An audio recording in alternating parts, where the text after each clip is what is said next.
Hi there, I'm Christine Dunbar from speechmodification.com, and this is my Smart American Accent training. Welcome to our weekly live question and answer class. Normally we have this class on Fridays at 12 o'clock Seattle time. This week we're doing a special class on Thursday. Today is Veterans Day, November 11th, so we're having our class on a different day this week. Next week we'll go back to our usual time. Feel free to leave your questions at any time in the chat and I'll answer them for you. At the beginning today, I want to look at a few words and a couple of patterns that might be helpful for you. First of all, I want to look at the words busy and business. And partly it's because of the spelling of these words and also the vowel sounds in these words that they might be challenging. So looking at the word busy, we have first syllable stress. The biz syllable is longer.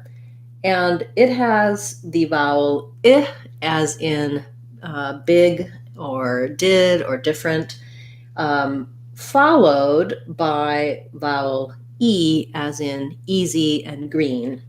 And so part of the reason this is so challenging is that for many people, when they think of the E sound, they will think of that as quote unquote long E.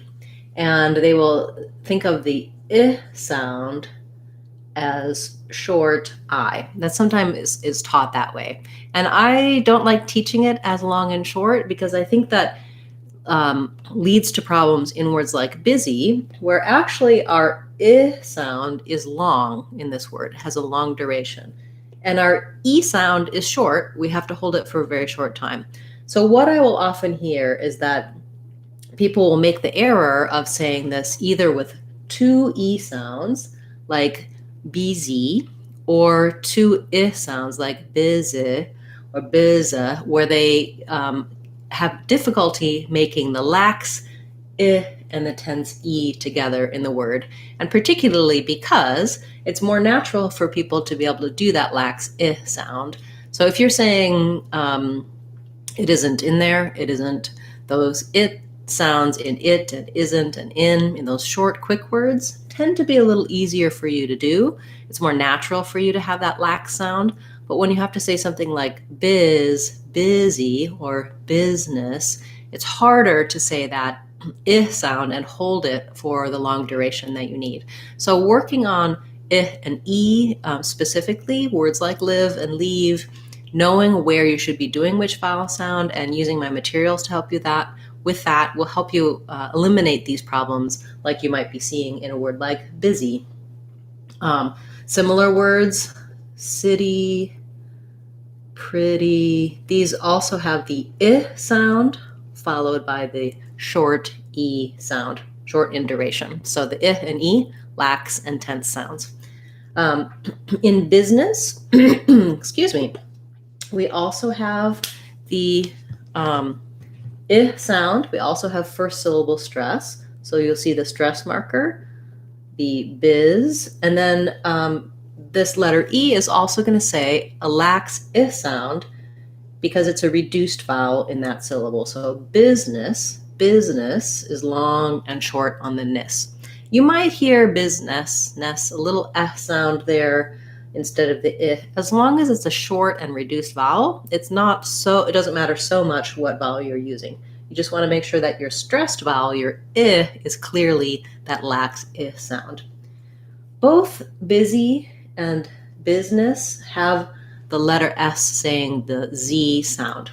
Typically, when we have two S's, like in business or in a word like guess or dress, two S's will normally be an S sound.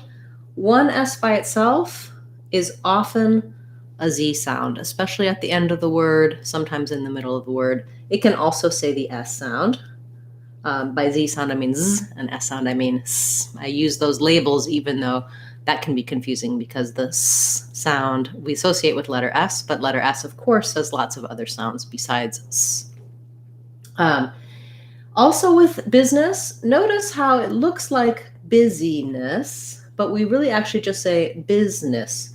So there's no sound for that letter I. We don't say busyness, but rather just business, two syllables.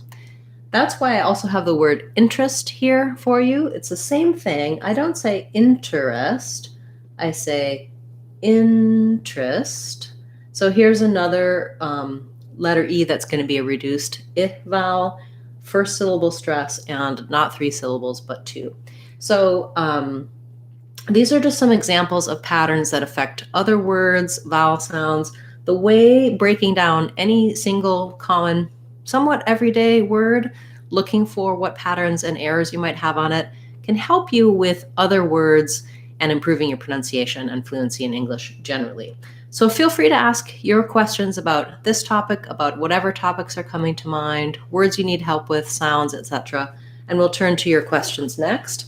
I just like to try to cover some information that might be useful for you, the things that I see many of my clients having difficulty with and that people have many questions about. And also sometimes I like to bring up things that people don't ask about, but they might be doing wrong and not realize that they have those accent error patterns on. So let's take a look at what you have, what kinds of questions you have today. So we have a question for literate and illiterate. So for literate,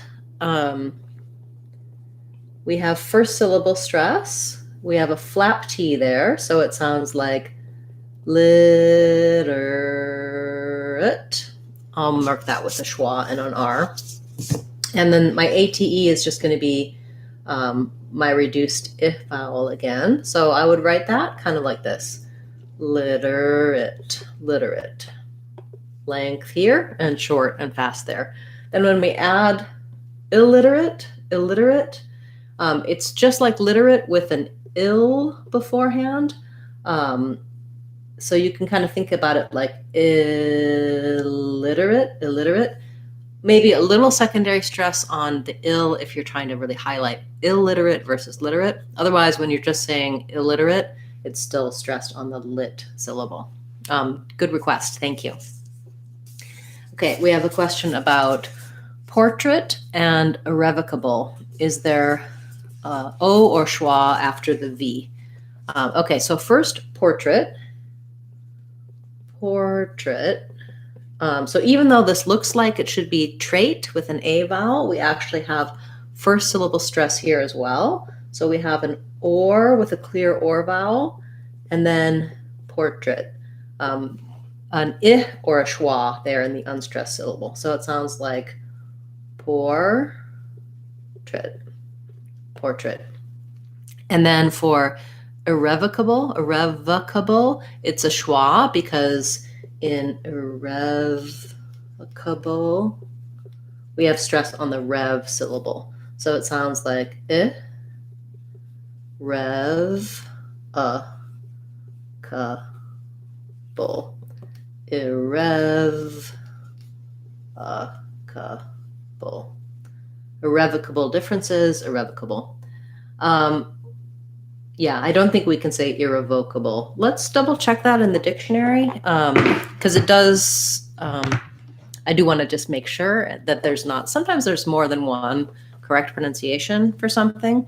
I know irrevocable is correct, but whether or not you can also say it like irrevocable, because something could be revocable, right? That might be a different pattern. So I'm going to check it out in the Oxford Learners Dictionary. We'll type that in for you. I do think I actually have a video about irrevocable. So after class, I'll also put some timestamps in with resources for other videos, more details that I refer to in class. So in the Oxford, it's just irrevocable. They don't have another option for irrevocable. So yeah, go with irrevocable. Thank you. That's a good question. Okay. So we have a question about eating burgers and drinking Coke, whether that helped with your American accent. That would help you be familiar with some of the American diet. I can't recommend that, though. So let's see. Let's look at question about the word hindsight. Hindsight is an example of a compound word where we have compound words typically have first syllable stress, and they also have some secondary stress on the second syllable, which means my hind is going to be a little bit longer than my sight, but my sight is still going to have a clear vowel. So, for example, if I said, I'll give you another example in a moment. Let's break down your word first. So hind, we have the I diphthong, hind, and then secondary stress on sight, also the I diphthong in sight. So it sounds like hi, hind. That's kind of a weird way of writing it. I mean, it's pretty straightforward the way it's actually spelled. Sight, hindsight. So what I was going to say is that we do have some words like, for example, downtown, another example of a compound word with stress on both, downtown, versus if I had the word downer, it's a real downer. I lengthen on down, and then my is very short. Downer versus downtown, or downstairs. I'm going to have stress on both of those. Yeah, so that's an interesting phenomenon, and can make words like hindsight, baseball, mailbox a little bit challenging to do the correct stress pattern on those. Thank you for that question. Feel free to ask your question at any time if you haven't yet. Let's talk a little bit about some of the new and recent videos on the channel, if you haven't noticed. We've been working our way through the letters of the alphabet and the sounds of English, sort of alternating between looking at how something is spelled and what sounds it has. I think it's really useful for general understanding. So coming out on Saturday, we're going to have a video about how to pronounce words with the letters AR, that they can say the R sound like in R and car, but they can also say the air sound like in parent, etc. So I'm going to be taking single letters and combinations of letters and showing you word examples for the different sounds in them, as well as we recently covered all of the sounds like R, ire, ear, etc., and how to pronounce those accurately. So we're really fleshing out some of the more challenging sounds and patterns in English, both from learning how to pronounce the sounds, then also knowing how to recognize where they are and how to decode looking at letters and saying, oh, AR, maybe I typically just always think of that as R, but it also can be and it can be or, and it can be air. It can be lots of different sounds. So we have patterns in our accent that come from how we speak, and they cut across all patterns. And then we also have errors sometimes on individual words because of spelling. This is because spelling in English is so tough, right? Thinking about a word like where as in warehouse, where as in where are you going, and where as in I wear the clothes. These all have the same pronunciation with the air diphthong, and there's even another way to spell air, right? We don't have where. That's not a word, but that's how all of these sound. So being able to say, okay, this is an air diphthong because I can look in the dictionary and see the symbols. Where, and then this same ere spelling, that's an sound. Knowing kind of, oh, okay, I can't count on that to say or air. It can also say ear as in here. So spelling is really a big part of the problem sometimes when it comes to pronunciation. Maybe on these basic words, not so much. You've just learned them, memorized how they're spelled, how they're pronounced. You're using them all the time. But going back to the beginning and thinking about what letters you see and what sounds you're pronouncing can really be fairly useful. So I'm trying to build more resources for you for that here on the channel in my videos. Also in my online courses, we cover a lot of those kinds of details. So I'll just show you quickly One of the courses I highly recommend is our Sounds of English course. A couple of things I like about this course. Number one, it's under $2, one-time fee. You can get it, use it as a resource. I'm adding to it and building on it as we go.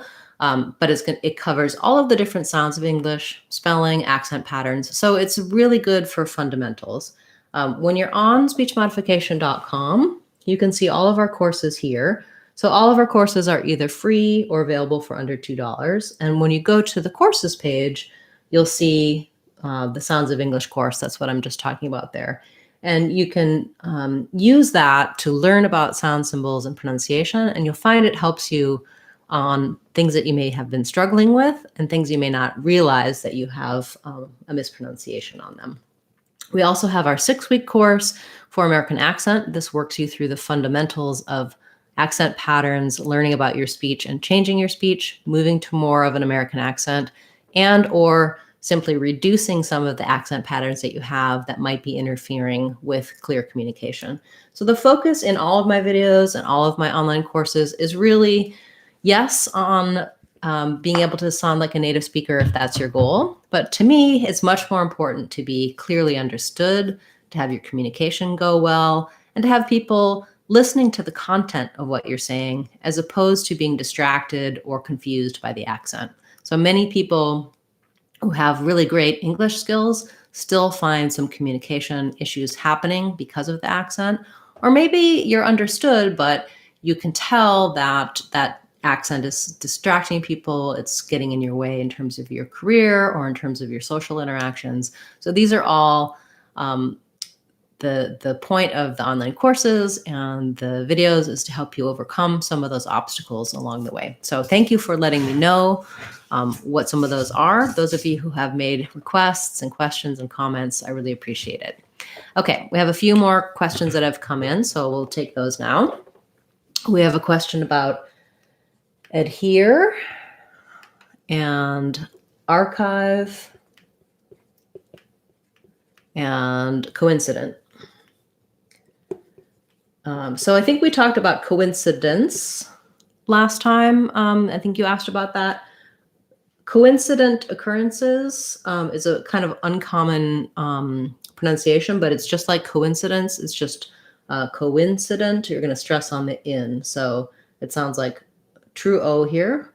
Co-in-cident.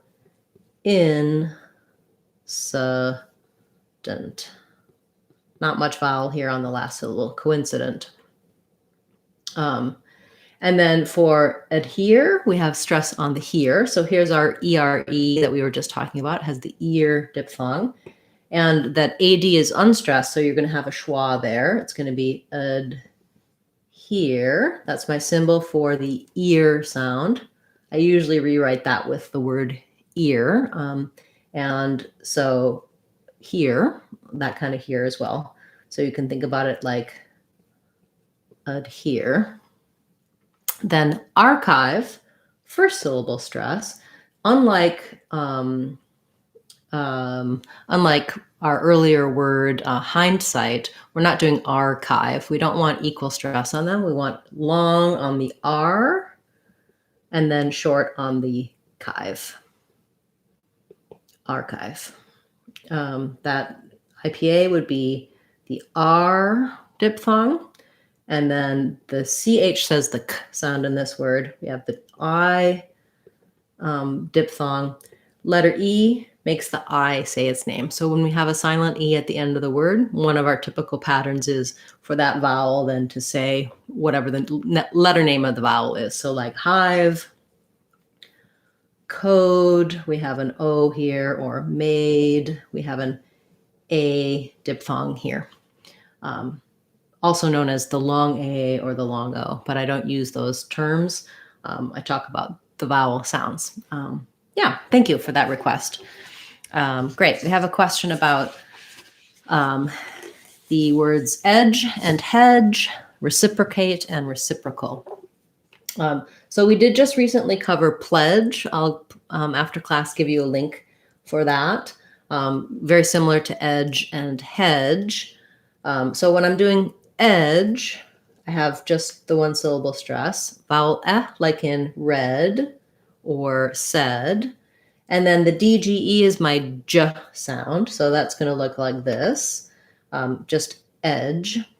The j sound we spell with J. So for some people saying edge, they have a tendency to say it more like etch. The voice gets devoiced at the end. To overcome that, try saying edge of, and you can think about it like edge of. And then that will maybe help you get your j sound, edge of. For some people, it's easier to do the j at the start of a word rather than the end. Then when I'm saying hedge as opposed to edge, same thing. I just need the windy air of the sound. So keep the back of the throat open. Hedge. If the H gives you trouble, you can try other words with H like his hedge, her hedge. And I do have videos for the initial H as well. So if that's what's troubling you there, let me know. And I'll, after class, put some links there for my videos on the H sound. Those resources and lessons are also in our Sounds of English course on speechmodification.com. Let's see. Then you also asked about reciprocate and reciprocal. So for reciprocate, stresses on the s syllable. We have an I vowel in the unstressed first syllable. This O says a schwa, recipra. The A says its name because there's the E. So K, it's going to be the A diphthong. So that sounds like r or ri. Sip, ra, Kate. Reciprocate. I shouldn't have capitalized that because it's not stressed. Reciprocate. But then when we get to reciprocal, instead of an A vowel at the end there, we have just a cul with a syllabic L. So thinking about that kind of like cull, you keep the back of the tongue down. Cull. Go as quickly as you can from the K to the L, keeping the back of the tongue down with a little bit of a schwa sound in there. So reciprocate and reciprocal. Good words. Thank you for those requests. Okay, we have a question about how much time you should spend to learn 20,000 words. In my opinion, it's great to have a robust vocabulary and know a lot of words. And to do that, doing a lot of reading, a lot of listening, looking up words that you don't know as you're reading, that's going to help expand your vocabulary. But it's more important to have a strong foundation in a basic vocabulary, particularly when it comes to conversational speech. When people are talking to each other, they often don't use complex words. We tend to use about 1,500 to 2,000 words is the bulk, the majority of what we say. 80% of our speech is those words. So really focusing in on the structure words, the basic words, and clear, concise messages is going to help you a lot, especially if you're a second language learner in a language.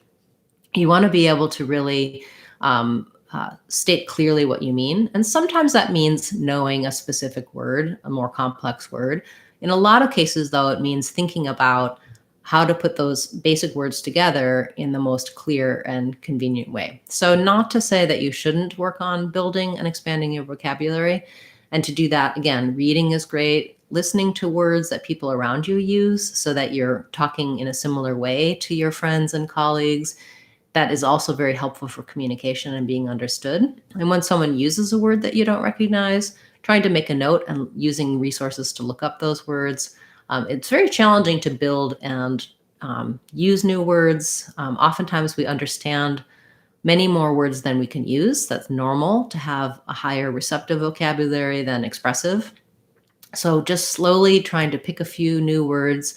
It's going to take a long time if 20,000 words is your goal, but you will be able to eventually do it if you keep using as much English as possible. Okay.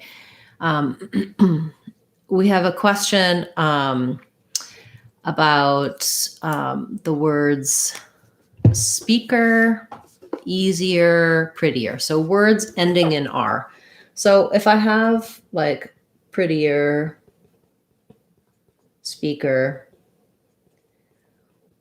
these R sounds are the unstressed So I do have a tight back R. I have to say for them, but I don't want speaker. I don't want to put any stress on it. What I really want is my stress to be speak and then my to be just short, tight R with no extra emphasis. Prettier, speaker, paper. This tends to be challenging. Sometimes it's easier to say a word like bird or her because you have more time to get into that R position. Those words have the stressed R. These two sound the same.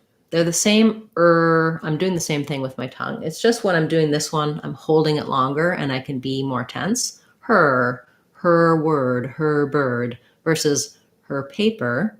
You can hear how her is longer, paper, that is just short and light.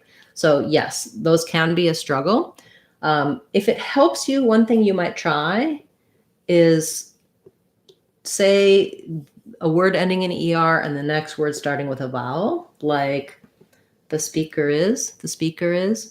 We tend to link that and we're kind of doing an the sound and also the r sound. So it's kind of like speaker is, is. We're not really making a break there. Not the speaker is, but the speaker is.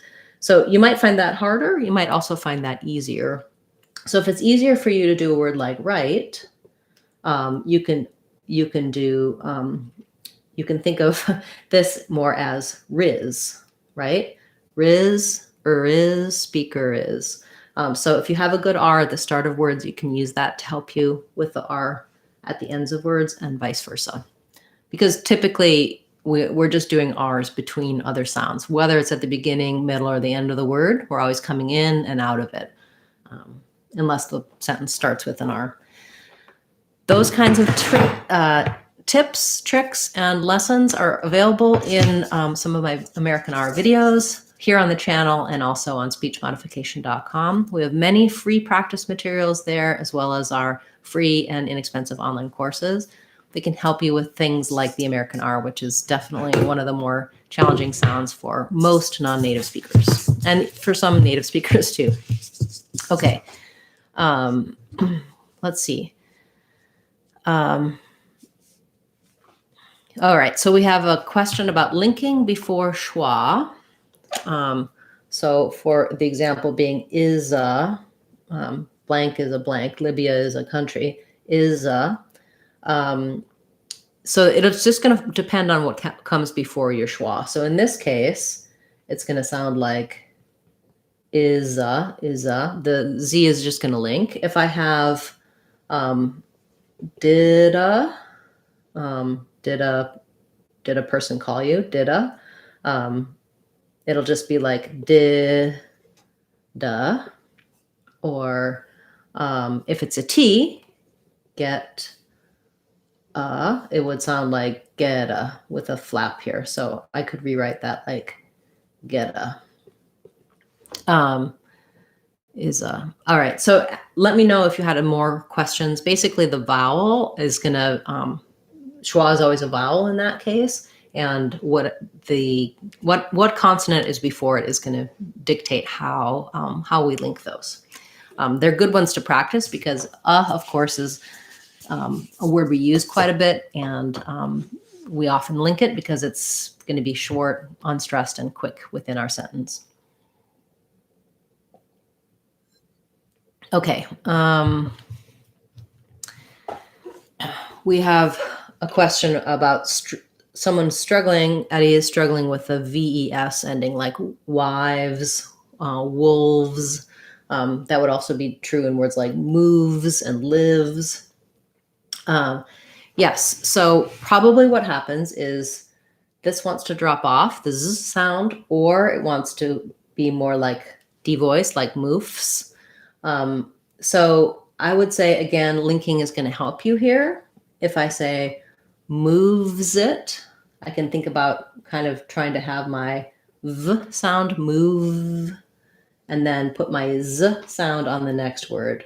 Moves it, moves it. You might find that it's really hard to say moves, because your sound system might not really allow for a V and a Z to go together. But if you think of it as moves it, that might help you. And then when you want to just say moves or wolves by itself, what I would do is first say moves it, then get more quiet on the it, moves it, and then think the it in your mind so your mouth will still do what it's been doing, moves, and just think it, and you might find that you can then do the vzz more easily. You can also just try doing it by itself, vzz, vzz, like I just did, vzz, oovs, moves. You may just really need to slow down to put that vzz on there, but the linking will definitely make it easier for you, and it's a great strategy for getting those kinds of difficult consonant clusters at the end that are voiced. Okay. We have some questions about some TH words. So for through, that one has the oo vowel. It's going to sound like through. It's actually the same as this one, through.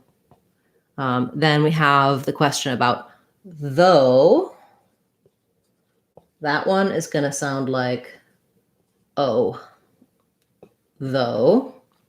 And then for tough, here we are with American spelling, very tough, right? That one's going to sound like uff. So OUGH does lots of different things, right? It can also be in like in bought. It can be an ah and a t sound. So O is one of the options. Uff, like tough and enough. Though, like, what else is O? Not too many. Bought and thought, right? Those have the ah sound. I do have a video for a number of these words, taught and thought, to help you with that, but hopefully rewriting them, thinking about oo, o, uff, and ah will help you with those OUGH spellings.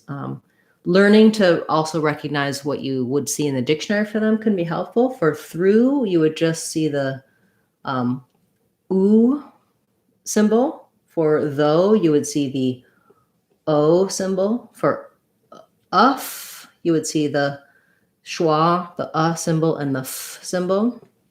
And for ought, you would see the, or for just ah, and ought, you would see the ah symbol and the t symbol. Again, learning the vowel sounds, symbols, and some anchor words can be really helpful. So check out my vowels playlist to help you with that. Then you can look up whatever word you like in the dictionary, look for the symbol, and also have something to compare it to. I can say, okay, through, I know that's a blue shoe vowel. Throw, that's a no snow vowel. Tough, that's a such fun vowel, etc. Having something to compare them to, so that when you're looking at that mass of letters, you can figure out which is which. Many times when you learn these words and you're using them, when you learn them from hearing them and speaking them, it's actually just more difficult to learn how to spell them correctly. If you're learning from reading rather than listening, that's really tough because those various spellings can have so many different sounds. Whenever you can, if you are more someone who has learned a background of learning from reading, it can be very helpful for anyone, whether or not you're trying to work on the spelling of the words or the pronunciation of the words, to listen to something and read it at the same time. This actually helps with your American accent as well, because it helps you make the difference between sounds and spelling, and your brain starts to process that more. So one way you can do that is if you're watching something on YouTube or on television, Netflix, lots of different places, you can turn on closed captioning in English. So it's not subtitles in your native language, but watching, listening in English, and reading along in English can help your brain make sense of the spelling and just reinforces on a basic level pronunciation and reading. So you might think it's a bad idea to read along, but it actually can help with pronunciation. There's research to show that. Do know that sometimes, though, captions on something like YouTube are just generated by the computer, and so they may not always accurately reflect exactly what was said. Keep that in mind. When you're watching something like a television program on Netflix, then those are usually pretty carefully written. There may sometimes be a few errors here or there in the closed captioning. So that's my recommendation for that. Okay, great. So thank you so much for all the wonderful questions today. I know I didn't get to everyone's request, and I apologize for that. I will, if there's time later on today, go through, and if I have resources for you about your requests, I'll put those in the comments for you to check out. I'll be back again next week. We'll be back to our regular time, which is Fridays at 12 o'clock, Seattle time, 3 o'clock Eastern time. You can also leave requests, questions, and comments on this video if you're watching as a replay or on any of my videos. I do always go through those and answer them, give people resources, and try to direct you to something that will help you. Or I write your request in my list to cover in a future Word of the Day class. I'll be back again tomorrow with a Word of the Day class, and we'll have a bonus class on Friday, even though we won't have our Friday live class. So check out 2 new videos tomorrow and 2 new videos on Saturday. Looking forward to seeing you again next week. Thank you all for a wonderful class and for your support. I really appreciate it. I'm Christine Dunbar from speechmodification.com. Remember, if you want to sound like a native speaker, you can do it. speechmodification.com. Bye, everyone. Hope to see you again soon.